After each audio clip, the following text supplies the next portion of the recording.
After a decade, I've tried everything, and my migraine had become chronic, meaning at least 20 days of migraine a month. And I knew I was Wow. never going to have a normal life anyway. It really wasn't a life worth living at the time either, because pain in the brain, you just cannot ignore it, right? Migraine is your friend. It's warning you, right? It's protecting you. It's trying to protect you. What message can the brain give you other than stopping you with pain? Pain is a warning signal, and in a sense, it's your friend. It feels terrible, but it's telling you something, right? Welcome to Metabolic Matters Podcast. Let's meet today's guest. We have a treat today. This amazing and beautiful human being before us is someone I had the pleasure of meeting for the first time, 4 or 5 years ago in Switzerland at a major metabolic conference, metabolic medicine conference. And this woman caught my attention as she was like a hummingbird flitting around the room, talking to everybody, knowing everybody, everybody wanting to know and talk to her. And of course, I had to know who this woman is. And that point, she was finishing up her PhD work. She was an avid researcher. She had some amazing research underway that has now come fully to fruition that you're going to learn about today. And she also just became a very fast friend. It's a joy. We got to hang out again this summer at Keto Live Summit in St. Moritz, Switzerland in June 2024. Hang out a little bit, catch up, which is also where she launched the most beautiful product that she has been working on for years, which we're going to talk about today. I got to try it in real time. Last year, I got to sample it. This year, I got the real deal. So we'll be talking about that.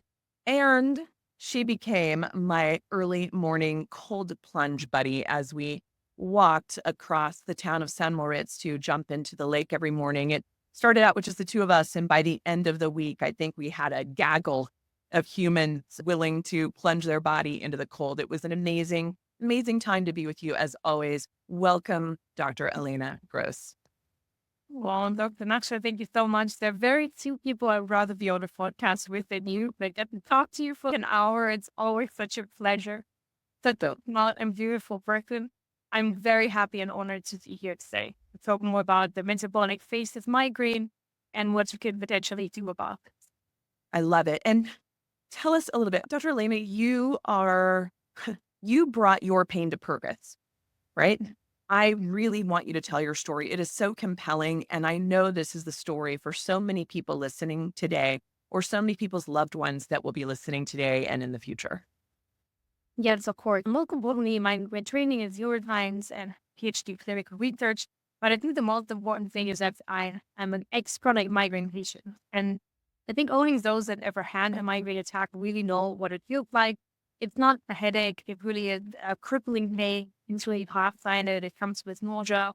It comes with sometimes sickness, with all the sensory disabilities, such as moving makes it worse, light hurt, noise hurt, smell hurt, even touch can hurt.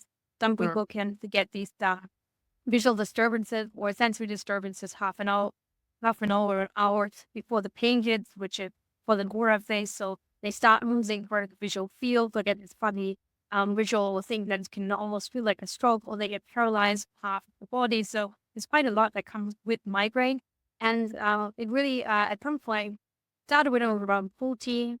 Nobody could tell me what it is for about a year. I went to everyone, psychological, maybe it's cancer in your brain, whatever. Eventually, we figured out where it was. And then I was like, hey, now, a billion people have this super common. Now, of course, there must be something to do about this, right? Surely this is figured out.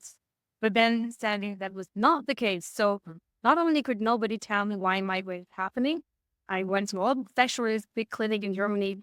And the funny thing is, not that clinic I went to as a teenager, I was now consulting as an adult. So things have come full circle, which is not.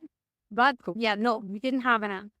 And that was the most frustrating thing. First, I tried everything from drug approaches, really anti-epileptic, antidepressant, then there's the alternative thing, acupuncture, Chinese herbal medicines that can have a place, but for me, they didn't actually really work that well either. So after a decade, I've tried everything, and my migraine had become chronic, meaning at least 20 days of migraine a month. And I was never going to have a normal life anyway. It really wasn't a life worth living at a time either, because hate in the brain, you just can't ignore it, right? or in the head, right? I went since I was very, very lucky that I studied in England at the time where the system is quite flexible. So I was able to switch into neuroscience. And Wow. due to the graciousness of a medical doctor there who was in migraine, took me on, not a medical doctor. And I was able to study migraine in my master's degree in neuroscience. And towards the end of the degree, sitting in the library procrastinating, I'm a world best procrastinator. I was flicking through a Nature magazine and it had an epic special in there. And that talked about, this was the first and only Nature magazine I picked up, by the way, just random. So maybe it was fancy. But it had this epilepsy special in there, and 2 pages were about the oldest treatment for epilepsy, which is the fasting mimicking diet, which we now know as a ketogenic diet, where doctors 150 years or so ago figured out that if you fast an epilepsy patient, then seizures can be drastically removed or reduced. Now, of course, you can fast for life. That's not a very long-term treatment. So then they tried to imitate the fasting in a diet so that the body didn't know the fat, the protein, and the very limited carbs coming from your fat tissues or your body, or they're coming from outside. So it still turned on that fasting metabolism, which still down a lot in seizures, in seizure control. Now, migraine and epilepsy are actually genetically quite related. Wow. I already knew that at the time, right? And reading upon the mechanisms of what the state of ketosis can do, I knew this was relevant for migraine. So this was like the biggest aha moment. What I realized then in the library was what I already have thought is that migraine is an energy deficit in the brain. But what I learned in neuroscience in Oxford, actually, a very renowned university, is that the brain is relying on glucose pretty much alone for its energy demands. So then the thought, when it is an energy deficiency, all we can do is eat very regularly. Now, the brains were still starving. Now, what I realized this moment is that you can eat plenty of calories and at the same time starve your cells. This was like the biggest aha moment. Just because I'm eating enough calories, and maybe I'm even putting on weight or I'm overweight, even overweight people can be starving inside of their brain or inside of certain tissues. And that was like, wow, okay, so then I had a patient, and I knew this already at the time. I was doing neuroimaging trials on chronic migraine patients. And they're really the one that I was like crawling into the lab. They look, you know it, they look sick. They feel sick, they're pain constantly. They don't really have a life. Now, the scanner broke down during one time, and that patient had to come back. Now, she comes back 2 weeks later, and I almost didn't recognize her. She walks in, she's smiling, she's upright, she's lost weight. She comes in, she's beaming. I'm like, wow, what have you done in the last 2 weeks? I started to fast. Wow. 2 weeks that I had red wine every night, and I haven't had a single migraine. And I'm like, how is this possible? It was an energy deficiency. She wasn't eating at all. How is the glucose getting into her brain? And when I sat in the library, all the pathogens came together. So that person hadn't been eating for 2 weeks, but it was the first time her brain was adequately fueled. Because she was better at using an alternative fuel source to glucose. Okay, but this all came together. Then Oxford said, no, thank you. There's no work on this. This is way too risky. If you want to keep your stipend, you have to do topiramate, like this anti-epileptic drug, ignore imaging, whatever. And I was like, no, thank you. I'm going to find a different place. And this is how I ended up in Switzerland. So Switzerland said, if you go Oxford to come here, you can do this in a pilot on the side, like few patients, check if there's something to that. So when I came to Switzerland, and this is how I ended up in tiny Basel, with beautiful, by the way, but I didn't regret it. But yeah, that's my backstory. And after a lot of trial and error, I would say at this time, like 10 plus years back, there wasn't so much information on this whole ketogenic thing. I didn't know protein can grow. I didn't know none, but carbohydrate. There's a lot of trial and error involved. And sometimes they go over. But eventually, I think, because I didn't have a weight measure, but eventually I crossed that deep migraine valley, got into ketosis. Wow. And finally had my brain back. I remember clarity in the calm of my brain when pain was shutting down, and it was like the crystal clear Swiss mountain lake to jump into when the pain subsided and I finally have this like clarity was amazing. And then the only issue was for me, it was very hard to maintain because my liver had been struggling. It still is due to decades of medication overuse, oxidative, ketone bodies are manufactured in the liver. My liver was struggling. And this is where then I was thinking, it is horrible. No fruit, no colorful vegetables. If you have too much oxidative stress, it's difficult. And if you have sluggish hormones due to all of the things that are happening in migraine. Anyway, long story short, I was thinking maybe there's a way that we can manufacture what the liver would be doing in the lab and then adding exogenously. And this led to my PhD project. In the end, what we looked at was exogenous ketone bodies rather than strict ketogenic diets in the human for migraine, basically. And that was the first ever clinical trial to look at exogenous ketone bodies in a patient population in the world, actually. In time was horrible. I love it's just such a long backstory, but that It is such an important backstory because, first of all, I hope, as I'm sitting here covered in goosebumps over and over from things that you're saying, there's a few points that stand out to me. One of them is you didn't give up for yourself. You kept persisting for your own journey to what was the truth for you.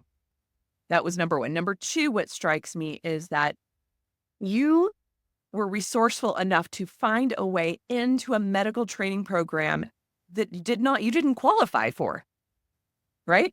You were like, I'm here, I want to learn. I'm not a medical doctor, but put me to work.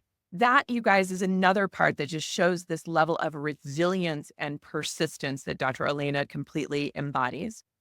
Third, they tried to put you back into a box when you came on to something.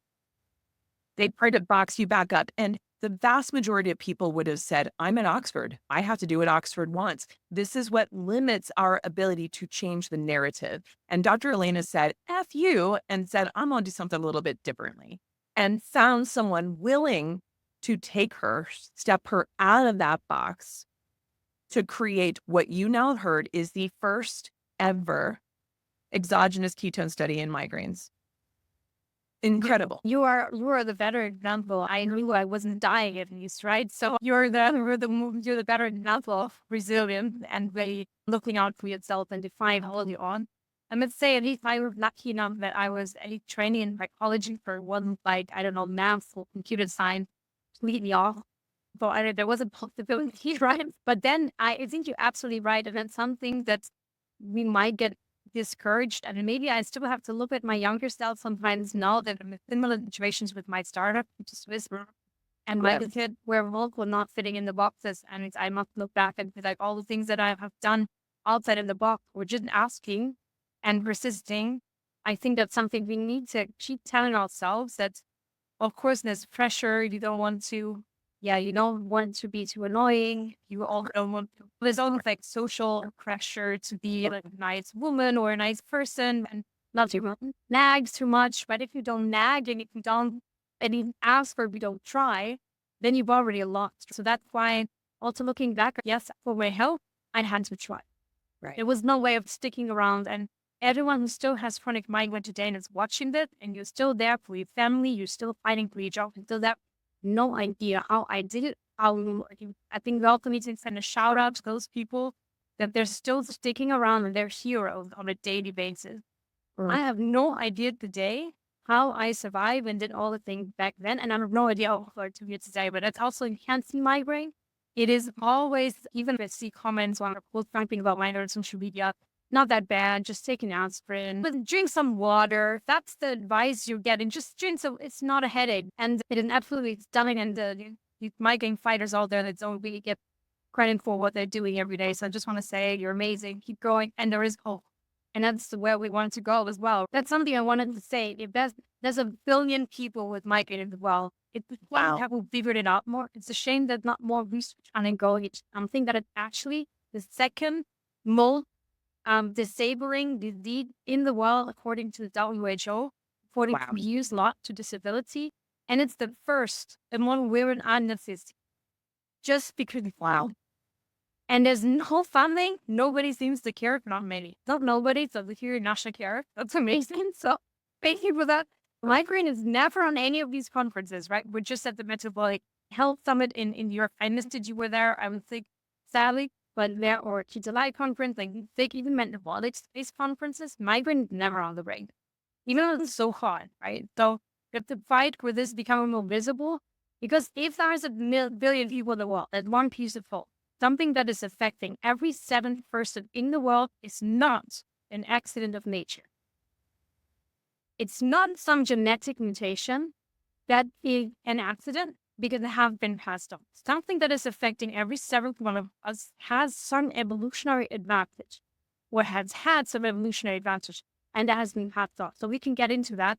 And then for me, in the reverse, if it's not primarily your gene, it's primarily your environment and how your genes are expressed. And your environment can be changed. So this is the most hopeful message for everyone. And I think the same is true for many civilization diseases. Civilization diseases being diseases that are very common and that are affecting us due to the way we live. They can be undone to a great extent. Oh my gosh, like right there, you are preaching our message, which is we are not victims to these things. There's a lot more. We are far more powerful than we've been led to believe. The commonality of it does not mean it's normal. So and we've spent generations normalizing what you're saying is the second most common disease per the World Health Organization globally, the first among women under the age of 50. And I believe you said it's even the first, the most common neurological disease. And yet it gets very, even like she mentioned, that we walk around a lot of these conferences together, Low Carb USAs, Metabolic Health Symposiums, Keto Life Summits, a lot of these conferences that are talking the metabolic world. And yet I've never had a migrainer speak on stage. I've never seen that happen. This is why Dr. Elena, why she caught my attention when we first met, is she's running around. She's like, guys, if you're going to put me on the stage, I'm going to put myself in front of you on my own stage. And that is her essence, her resilience, her persistence, yet again, is that we've all been listening loud and clear. And by next year, my hope, my goal is to get you up on those stages, to be sharing this message even louder, because you're right. It is just another manifestation of metabolic disease. And our conversation here is all about metabolic matters. And Dr. Elena is bringing to light one of the most understood, the misunderstood diagnoses out there. And so let's talk about this. First, I want to say one little thing. I want to own this, apologize for this, and regroup this. I too, as a clinician for 17 years in private practice, did not understand migraines, despite the fact that I saw so many of them. I too felt, just a little water, a little feverfew, a little puncture should really help. And it could definitely help somebody in the moment, just like popping a pill, whether it's a migraine drug, could help in the moment, but it couldn't change it. And I did not quite understand that until I started moving into the perimenopause bridge. Never had headaches in my life, right? Literally what I thought was just a little headache over the 2 years leading up to my menopause. Every month for 6 to 8 months, I had a 3-day, what I now understand was a 3-day migraine. It was incapacitating. And I am a fierce woman. I have been through a lot. You talk about 20 days of a migraine of a month. I had 3 and thought I was dying. When I was moment of my endometriosis, 20 days of the month, I was incapacitated. Like, this was nothing I'd ever experienced. And why I'm planting this seed is because there was a change in my metabolism as I was moving across that threshold. A lot of people say, oh, this is a hormonal problem. It's a hormonal response, not the problem. There were shifts in my metabolic and my mitochondrial function that were happening. And I want to plant that seed because everyone's still looking for it, just go and take some hormones if that's the case, or go and just take these migraine meds, or go and just do acupuncture every day. Those are not the answers. Getting to the root cause is what Dr. Elena's research is all about. And that's where I'd love for you to take us on the journey of what is the connection between migraine, metabolic, mitochondrial health. Thanks a lot. And I'm sad you had to go through this. I just want to comment also what could be happening. This mitochondrial, that's metabolic changes, but also what we don't realize is the power of these female hormones, progesterone, just estrogen. They're actually very strong antioxidants. They're super protective. This is why some women report when they're pregnant, second and third trimester, when things are skyrocketing, they feel superhuman, they don't get sick. That's because estrogen and progesterone are super strong antioxidants. for a reason, like protecting the fetus, the baby, and the mother, right? But that's why when these are reduced in menopause, you now suddenly become vulnerable to all these metabolic stressing, to all this oxidative stress that come through the way you currently live. The way you live today in our current day and age, it's so harmful for mitochondria because oxidative stress is so high, and we'll come in a second, we'll come to how this is so elevated.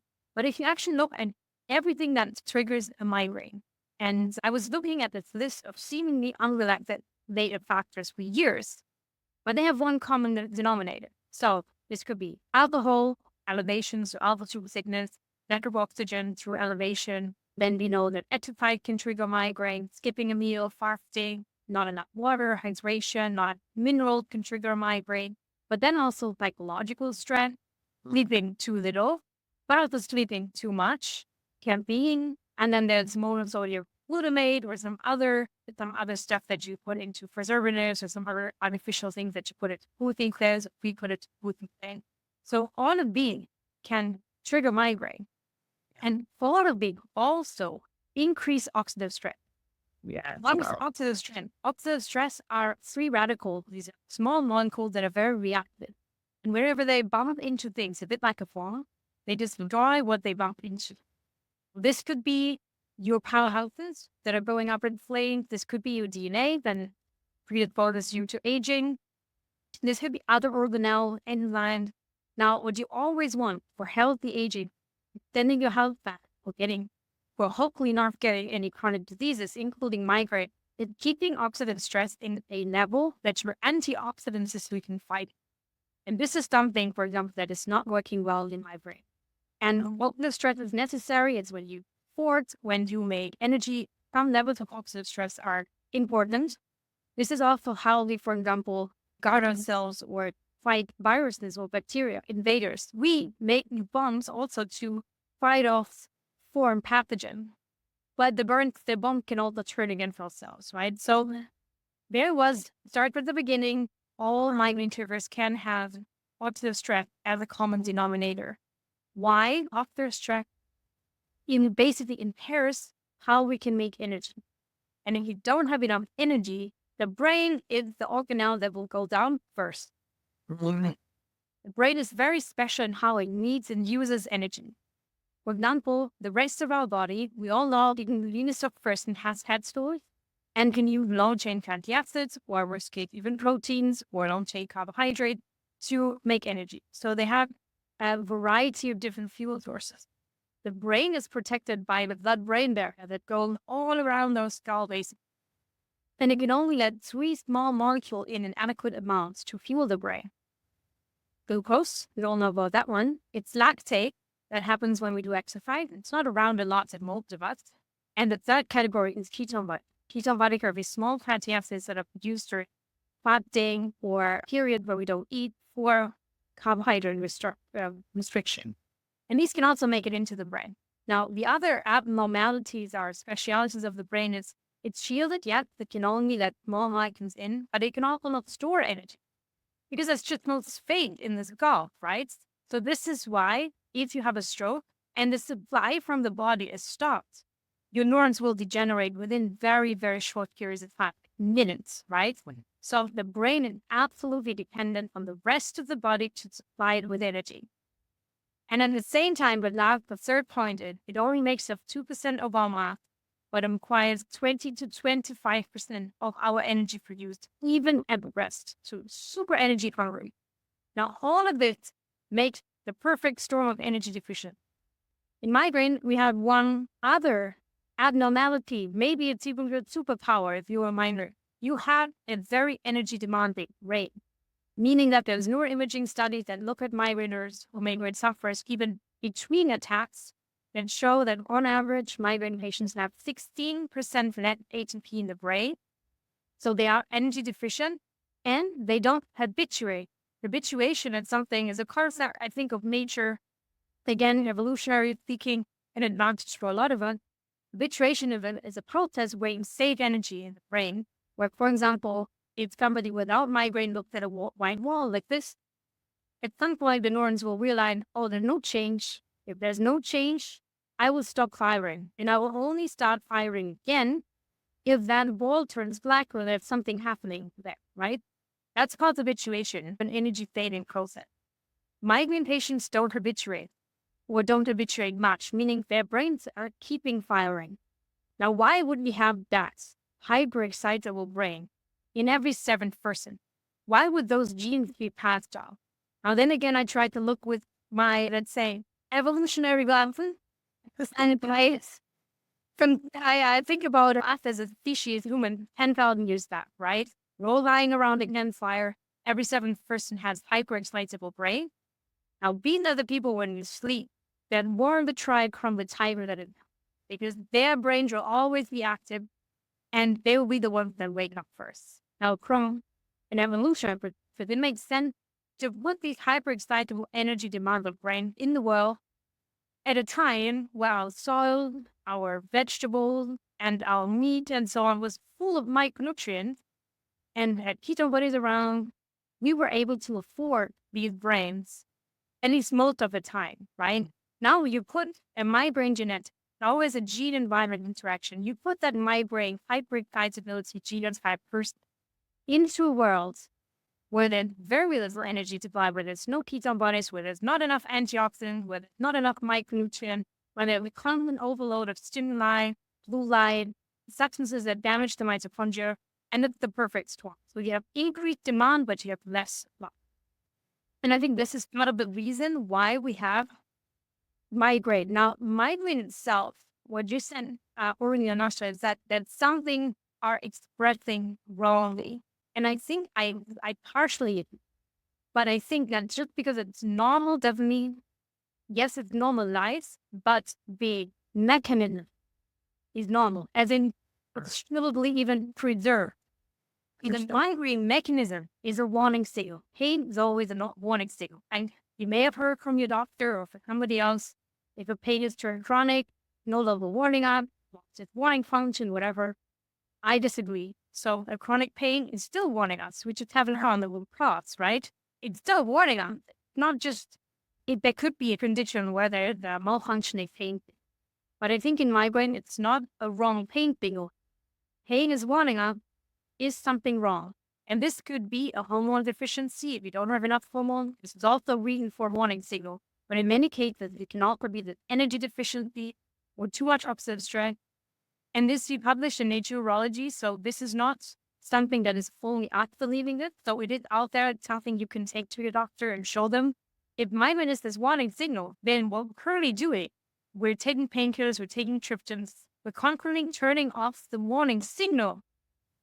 But we should be removing the root cause so our brain didn't have to warn. So migraine, I know this sounds hard and it's terrible and it's destroying my life too, but the migraine genetic and the migraine mechanism is a good thing. It's your friend. It's warning you. Now we just have to understand what is it warning you about, right? So that's what I'm trying to figure out too. And that's why I've worked on this. I've written a book. It's finished. I just need to find a publisher. The mastering migraine model and on these 4 pillar model, how you can change your environment back. So all of my work now is basically focusing on how can we change the environment in such a way that the migraine genetics, the hyperexcitability are expressing in your favor again and not negatively.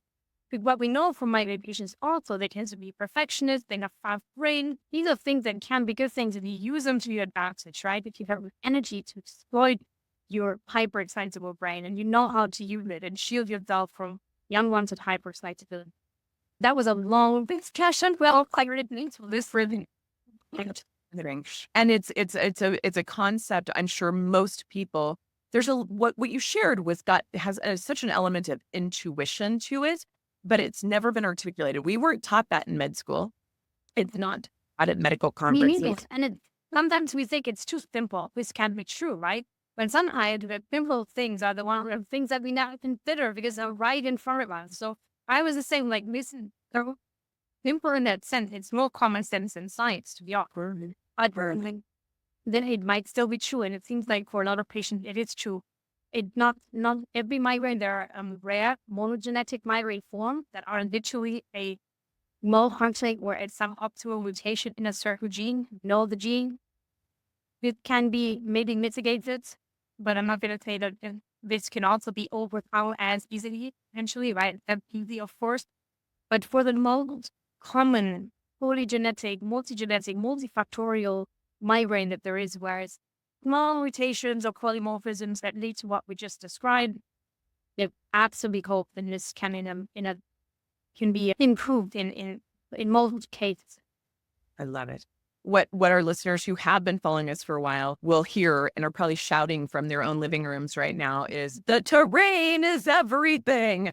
Like means are only impacted or expressing dependent on the environment in which they're in. And so this is huge. And one other piece I would love for you to say, because people are going to also hear resonance here, hear coherence here of something that I always say strikes me. You say it on your website, you say it on your white paper. We were talking about before we went on to this live recording together.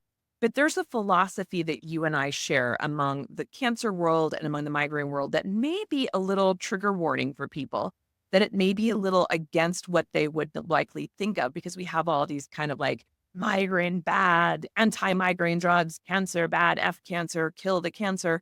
You have a different philosophy, which resonates very much with the philosophy I carry with regards to cancer. What is the philosophy you always share with people about migraines and whether they are a friend or foe? Yeah, so when I say that migraine is your friend, it's warning you, right? It's protecting you. It's trying to protect you. What message can the brain give you other than stopping you with pain? So if it's energy deficient, what does it do? What does a migraine do? It's actually forcing you to go into a dark room. It's forcing you to rest because moving makes it worse, right? Any sensory stimulation makes it worse. Sound, noise. So it's the last resort. It's pulling all the strings it has with all its symptoms, make you sick and so on, making you stop eating so you don't have more of the crappy foods, right? So it's really with everything in your hands, it's forcing you to lie down with rest until any energy homeostasis has been restored. Whatever issue you have has been restored. It's all it can do. So migraine maybe could even be more like the migraine attack, not the disease that's making the condition, whatever, it's multigenetic. But the migraine attack can be maybe thought even as the firefighter. And we're attacking the firefighter, but not the fire, right? Wow. So the firefighter is there to help you. Hate is a warning signal, and in a sense, it's your friend. It feels terrible, but it's telling you something, right? And so that might be a bit odd to hear, especially if you suffer from migraine chronically, and all you want is for them to stop. Yes, but believe me, you don't want the pain to stop. You want the glucose to stop. Oh, my dear, that is such powerful words. And you have also a similar ideology, methodology, and pillar to how you advise people to navigate the migraine world, which is also very similar to the terrain 10 of the metabolic sponsor. Can you tell us about your pillars and what you also bring on, not just a product or a removal of obstacles? What are some of the foundational things you find are important for all migraine sufferers to consider? Yeah, thanks for bringing it up. Before I would more, when I was told like talk to the patients or advising them, I was more randomly saying doctor this and that. And then I realized it's easier to take a pillar and organizing things. So now I have this 4-pillar mastering migraine model, mastering migraine metabolically. And it will also be described in the book without the pillars as such, but with all the things you can do. Now, the first pillar to good health, and I think this is just the pillars for metabolic health, and we can see how it overlaps. I would be curious to hear. But the first one is stabilizing blood glucose, because that is so required for your brain to get adequate energy. Now, when you have a spike in blood glucose, especially migraine and all other conditions, this can mean that the insulin that is released to shuttle the glucose into your cell, insulin being the taxi driver that picks up the glucose and brings it into the cell, well, this is delayed. And it sees that huge spike in glucose, although they send a lot of taxes, now all those taxis are coming there, they take too many glucose passengers. So that after the spike, there might be less passengers of glucose in the blood than there was before. Now it were hypoglycemic, right? Now the body, oh shit, this is really bad, like the brain is starving, cells are broken. Now you're really hungry, ravenously hungry. It is the food grade. Now, of course, you look for the next thing. For the thing, you really have this craving, the survival urge, not a willpower problem. Survival urge that you now need to find something sweet and fatty. Worst combination, quickly, because otherwise you're starving. Right now, you're eating a lot of sweet and fatty food. Now the blood sugar rises again if that's processed food. And the same thing happens, like a broken famine. You're overshooting, you're undershooting. It's too hot, it's too cold. Insulin taxi drivers are going crazy and they don't know what to do.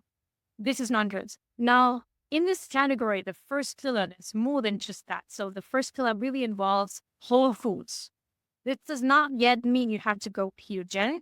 In that state, this means low glycemic index food that keep your blood sugar stable. This is individual, guys. For some, they cannot have sweet potatoes, others can, right? For some blueberries, they're off the whack. This is why carrying something like this low, checking your temperament glucometer, checking once in a while what you're reacting for, that's key. It is about removing processed foods. This will come up again in a different category. But it is also about sleep and food management. That all fall in the first category. There's other things that can have your blood sugar spike. That is stress. It can be caffeine, an individual. It can be viral infection. It can be dealing with all negative, nasty people or coworkers that you hate. That all of that can elevate your blood glucose. So this is also stress management. That's all the first. Second pillar is oxidative stress. We talked about this. So important. This means reducing free radicals that you take in and improving your body's capacity to neutralize your bombs. So that forms small bomb neutralizers, facing healing.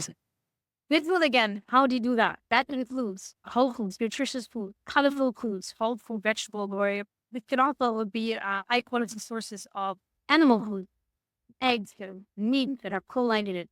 It means no processed, absolutely no processed foods and no sugary foods because they will come with oxidative. This means don't fry with feed oil. Feed oil are pure free radicals. Want to play it, right? You can have them in adequate doses, but you should not fry them. The rule of thumb is anything that is liquid does not need to be heated if it's a fat. Watch over roasted nut. This is a hidden one that you don't realize. This falls into this second category. Now, this can also involve, for example, when we discuss the product later, this is why microCat, this medical food, also include things like CoQ10, right, to give your body a bit of an antioxidant boost to further help protect you. And the next category now, the third one, is micronutrient. And this can also be individualized hormone therapy. Now, the hormones are controlled partially in the second category on antioxidant, because as we know, for example, if you're deficient in female hormone, or very deficient in molecule, you lose a lot of that natural antioxidant protection. This can, now let's in the third pillar, let's start with the micronutrient. Unfortunately, our dogs, the way we live today, with all the herbicide, pesticide, the chelating agents in the heavy metal, our dogs just do not have, partially depending on where you live, where you get your food from, trace mineral, and then even sometimes the vitamin in them, even if you need a whole food diet. You do not know whether you have adequate, especially mineral supply, just because the way in the world currently is set up and you have no control. Even if it's organic, you don't know what was in the soil. What isn't in the soil is not going to be in the plant or in the animal. What's not in your food is not going to be in you. That's again very intuitive, but something that I haven't really thought about. You are what you eat, or you want to put it even better, you are what you absorb. Girl. Anything that you don't absorb or you don't eat is not going to be in you, and it's not going to be in your cells, right? Then there can be individualized deficiencies that you need to fill out, which is also why, again, the thing here has a lot of micronutrients, like a base, trace mineral, antioxidant, fat soluble, water soluble, vitamin. If you are supplementing, irrespective of what you're eating, watch out that it contains the bioidentical or human identical form, right? Because especially when you're sick, you may not have the enzymes or energy to convert like an inactive plant version of a vitamin, for example, into the active animal one. And then you're just making expensive feed. And even if it's cheap, it's sure expensive, right? It's just going to be excreted. You won't convert it. Sometimes the conversion in the bad case is 5% between these different versions, right? So that's why quality is important. This also, again, includes whole foods. Ideally, you get everything from food. I'm preaching, or I'm one more like an omnivore. I really think we do need high quality food sources for exactly that reason, that a lot of, not only minerals, they're available for fun, but a lot of the vitamin are not as bioavailable from vegetable sources. And you also know that some are not even contained at all, right? Some your microbiome ingredients, some not. But that's important. So again, whole foods is also part of the third law of the micronutrient. And then the second half of that will be hormone. Now, for example, melatonin is a super strong antioxidant that I love taking for migraine. Really good at getting inside of the mitochondria and not producing enough. So this would be a hormone that's also on an individual basis. You can look if that helps. If you don't have enough hormones of certain kind, your metabolism will. Now, the fourth and final pillar of this model is now introducing an alternative energy source for the brain if those first three pillars are not enough. There are some patients, if you clean up your diet, if you have stable blood glucose, if you are adding antioxidant micronutrients, there's no deficiency that is enough to keep their migraine at bay, it falls, right? Not all of us need to be in deep ketosis all of the time, that's for sure. Some do. So if you have chronic migraine and you're really bad with glucose transport or metabolism or utilization at some stage, then absolutely you need that category. This could potentially be to a degree lactate. I don't know. I know ketone bodies and lactate are using the same transport system. That's not been explored much. This is something for the future where we could see like how much to be used that same the ketone bodies.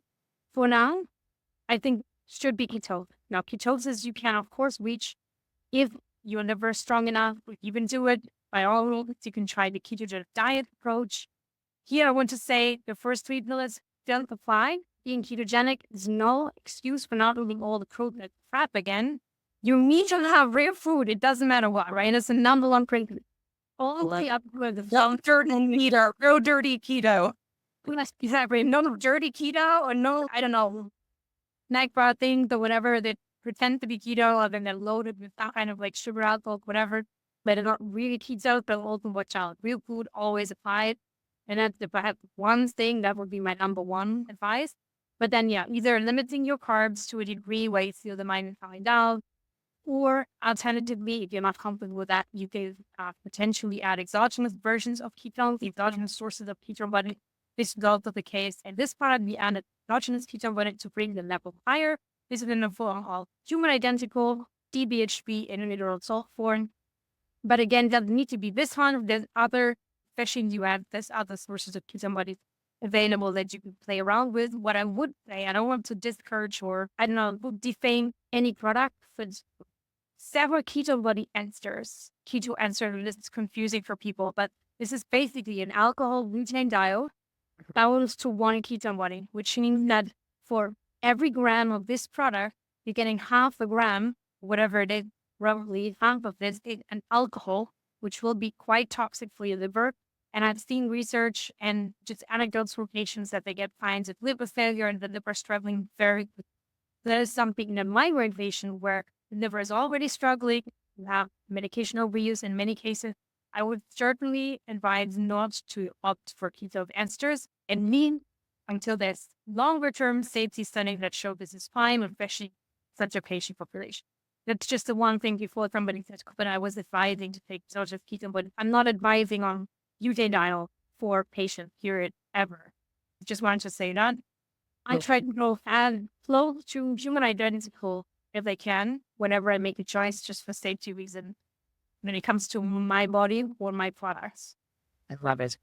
And I think this is what's really exciting is people are going to hear this and they're going to be compelled. They're going to want to learn more from you. They're going to want to download your white paper, which we're going to make it, available in the show notes, because it goes through these points that you made about the statistics around migraines. It goes through the breakdown of what do we know about what is a migraine and what do we not know? And then we go through Dr. Elena's ahas of what she's learned through her research, both as a clinician, it's not really clinician, more researcher, because I know you don't Neuroscientist. Yeah, I'm not a clinician. But you're a patient advocate, and you're also what I should say. Like none of what I just talk about is medical advice. Always discuss anything you want to change in your diet, if you take a medical supplement, whatever you're changing in your regimen with your medical doctor, or you make any changes, individual, not qualified to give medical advice. So this is for sharing research and information on purpose.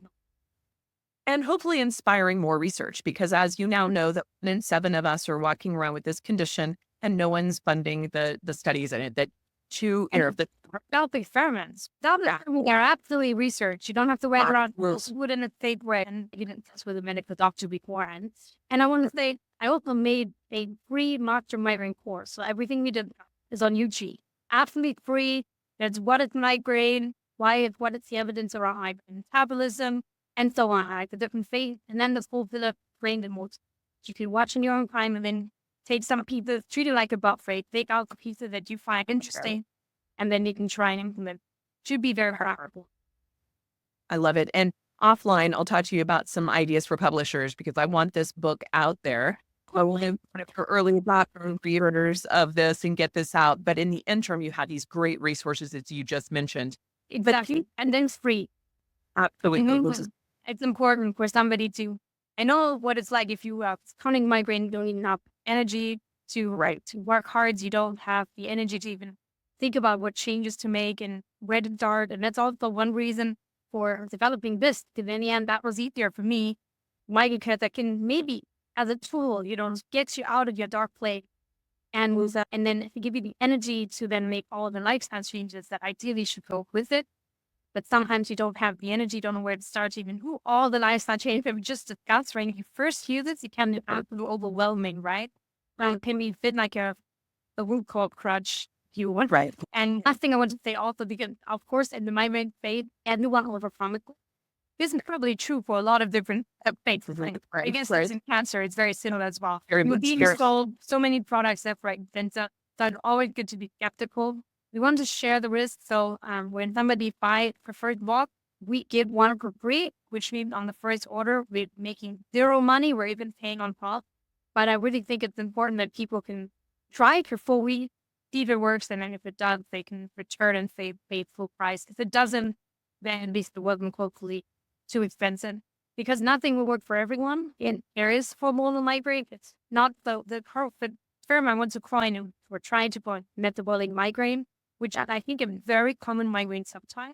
Many people have issues with metabolism and migraine, but there is hormonal migraine, which is partially a bit metabolic as well. But if your hormones are out of whack and you get migraine always around periods, then that's something that needs to be addressed. That is not something that a microCat or these formulas could address specifically. So they're not these for everyone. I'd like to come again. I would love for folks. This is a great shout out to our dear friend, Dr. Mindy Peltz, who wrote a great book called Menopause Reset, who in watching me going through my process with menopause and all my girlfriends going through the process, my experience was very different because I've been very metabolically healthy and metabolically flexible for a good 15 years or so leading up to this. So my menopause was super, I had no symptoms at all, except for this period of time. I had a very stressful 2-year period of time. I was traveling too much, even though, so talk about the changing, my brain is, people probably recognize when you describe the brain of a migrainer, I probably have a migrainer brain, but my whole life of all the things, but it just got layer caked. And what was happening is even more difficult for me to achieve or maintain ketosis, that my glucose was going higher. It was definitely metabolic. And as my body was changing, it wasn't, I needed to fast more. It was because my energy demands were different and my oxidation demands were different. That's what I needed. I did not need hormones. And so if I could bring my insulin down, bring my cortisol down, and bring my oxytocin up, all of those things stabilized. And everything you talked about, the changing of my melatonin, the changing of my vitamin D, those stabilized my hormones, that once I figured out that, the migraines stopped. It would have been really nice to have had your product then because it probably would have dealt with it immediately. But what happens for most people or most women is they immediately try to add more stuff. I'm just going to give it hormones. How about trying those 4 pillars first? How about address the menopause reset of your cortisol, insulin, and oxytocin levels first? And then how about bringing on a product like microCat that can actually bring in some of the cofactors necessary that might be depleted now in this hormonal milieu change. So I want to put that out there. Friend, in my world of oncology, people know that I'm not a fan of exogenous hormone replacement, but I am a fan of supporting the terrain to make your hormones work better endogenously for you. And so I do think that there's a connection. And for my own process, I learned a lot about myself. What you just described earlier about the migrainer, I was like, wow, I've been a lucky migrainer until The migraine with a high threshold because I was so yeah, but you threshold higher until everything goes. So humbling. And so I want to put a shout out before you tell us a little bit more about this product is I got to be with you in St. Moritz recently, but I came to you from seaside elevation, right? I live by the sea now, and to go from there into the Alps of Switzerland, as well as poor sleep, international travel, likely a gluten or corn exposure, which creates a lot of oxidative stress in my body. I was knockered. I was out, and I could tell I had a migraine coming. So when Elena showed up with her new pre-packaged, pretty packaging, she's like, "You want to try it?" I did not hesitate, as well as there were 2 or 3 other people at that conference that I sent her way to also sample it. All of us had very positive experiences, and I shared her product at a retreat in Malta right after that event for someone else who also had a major migraine experience. All of us nipped it in the bud.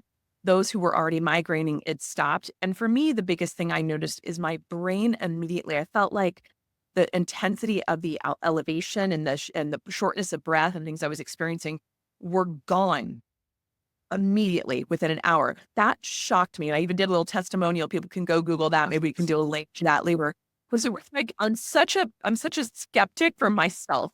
I'll try these things for myself. And then if they work for me, then I'm like, I'm going to shout this from the rooftops. So tell us more about the product microCat and how to find it. This, by the way, is developed from Elena's persistence and resilience that led her through her own journey, through observing and witnessing other people's, through the research arm, and now through this kind of open mic on metabolic health that's finally happening globally. We now have something very unique to this population, and I think beyond, quite frankly. But tell us a bit more about the product and how people can find it, Elena. Thank you so much. Your endorsement means everything. Being endorsed by you, it's like it's very cool. Amazing. So yeah, so Keto Swiss and then mitochondrial, the importance for me to operate on 2 principles. The one is first to no harm, right? That's just having been a beast myself, and the things I've taken, so many of them have done more harm than good. Anti-epileptic drugs. I was sitting at the coffee with my best friend. I had no idea what her name was. The dementia I would call the cognitive difficulties was really tough. Words were gone. This was back in Oxford. I was thinking I would fail a degree every day just because I would not know, like the word donut, for example. That was gone for 3 days. It's just gone. The words were just disappearing. It's weird that. So yeah, first no harm. That's because I want to take all the product that I'm making myself. So I always have patient in mind first. Second, let food be thy medicine. So we found the category called medical food. Medical food is literally what it says. It's the food, but against disease. For the dietary management of the disease. So it falls between a supplement. A supplement is always safe ingredient, but it's for healthy people. So a supplement is for healthy joints or a healthy brain or for healthy blood sugar, whatever it may be. It's never designed, tested, or found for disease. And it's not, we cannot model it for disease. Now, drug is a novel molecule. You can say everything, treatment, prevention, cure. We cannot do that. But that's specifically against the disease, but it's never really like human identical compounds with, right? Micronutrients is the medical food where we can say for the dietary, intended for the dietary management of migraine. It contains only generally regarded as safe ingredients. And in our case, only the most bioavailable and human identical versions of these in quite high concentrations for a lot of them that have been shown efficacious in migraine or have been shown or have been used in clinical trials in migraine, right? So in this case, don't always see this. There's a lot of different ingredients and you can just see that on the website. So it's been designed and I tried to design it as a one-stop metabolism shop. So it had, for example, if it just goes from some of the ingredients, choline, which is an egg yolk. It has all the B vitamin in the bioavailable methylated form. So if you have a problem with folate, MTHFR, then in the right breath for you as well. It has fat-soluble vitamin A in the bioavailable form, D, but in conservative form, conservative dose because those can accumulate in the body. So it's more like the base there. It has trace mineral and minerals. So zinc, it has this molybdenum, manganese, selenium, all of those things you might not have heard of, boron, all this stuff that we barely pay any attention to, chromium. but that are essential for our body to work and should be caught in our water, right? So in the US, you want to drink tap water, probably have to filter it. You filter your water, that means there's nothing in there but water. Or you need your mineralized water, right? You cannot hydrate your cells if it's just H2O. Minerals are essential for life, electrolytes. Then it comes with some amino acids, taurine, corn. Very important for the liver. Actually, Japanese are the most longevity, the highest longevity people, the most healthy people, right? They have a high taurine with their fish intake, and their fish is a problem with heavy metals, but there you go. So taurine, collagen, Ketone, very important one, strong antioxidant in your health. And then some more lysine and leucine, ketogenic amino acids are in there as well. More conservatively dosed because they taste pretty disgusting. So that's one of it. It's had for pay. This is why omega-3, I love them. They do not appear in the product because putting that in a drink like this, well, me either. Trying to go down to 0. So still great your omega-3, but it's designed as a one-stop shop. You should not be. It is expensive, but it's almost 10 grams, 9.5 grams per sachet of goodness, basically. And with stevia, we might switch to glycine or a different form because some migraine patients have difficulties with stevia. But this to be taken once or twice a day after food. There's a high mineral load, so otherwise it can lead to gastrointestinal distress. So please sip through the day or take out the food if this is of interest to you. And any feedback for the next batch is always welcome. So also in our shelf plan, we can talk about if you want to change, you would change anything. Listen, we're always open. We're here to learn. We're here to learn from every single one of our followers and people and consumers trying to take it. We try to do best customer service. We have actually trained a bot now. I know this sounds scary, but we trained the bot with the whole knowledge of my book. What? It's read my book and it's read other things. So it speaks all common languages. So we go on microCat.com or grainritual.com, same thing. You can talk to the bot. I don't think the book version is live yet. We're still checking if it really knows all the answers, but it's because my time I try to be everywhere and answer everyone. I'm still answering most of you guys. If you are getting a reply to, it's still me, but I know it cannot be like this forever and ever. Your availability of which this sounds me inevitable. So, my gosh, Dr. Elena, first of all, it is such a joy to know your soul, to know your brain, to share it with our listeners and hopefully many new listeners that will stumble upon this that might have thought that these conversations with me were only about cancer. And hopefully you're showing folks that it's metabolic in general and this particular conversation, migraine in particular. And I just thank you for what you do. I know that this will continue to explode, and I'm honored to be part of witnessing and studying and taking part in your journey. Thank you so much, Nasha. This was amazing. And maybe to close it, whether you have migraine or you end up with cancer or you maybe end up with Alzheimer's, that's primarily genetic, right? So your genetic predisposition. But the environment you create for yourself, for your family, that can ward off a lot of things, civilization diseases, right? So this is why your genetics are important, but metabolism and the environment might matter more. And that's why the metabolism matters podcast is really great. And of course, the core focus is different, but I think it needs to spread across different categories. And I think so many of our current issues as civilization can be boiled down to the raw environments we put our bodies into. And we're all diverse, we're all different, we're all individuals. That's our genome, right? That's fine, that's good. Something will break down further depending on where your weaknesses or where your advantages are. But there's hope, and there's many things that we can do with big metabolism together across disciplines, across brain and other indications of quality. I love it.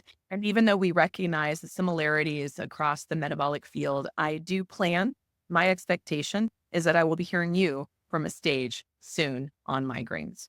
I must admit that on the Metabolic Health Summit, I was on the stage in 2020. They did have me on. Wide Appearance. It's making the appearance and the title I would roll one few times, just not in the last recent years, because I thought we've heard about migraine once. That's about enough. But then couple of years. But No, it's good. I must say I was very grateful for these conferences to put on a topic of migraine, just because I know when it was not on a keto live, so many people came and addressed and like, I have migraine, my fiance has migraine, my friend has migraine, what can we do? It's just so common. And at least it's very common. It doesn't mean that if something's not common, it's not important. But of course, it's very expensive for society, and it's something that also needs to be addressed and can spread the word.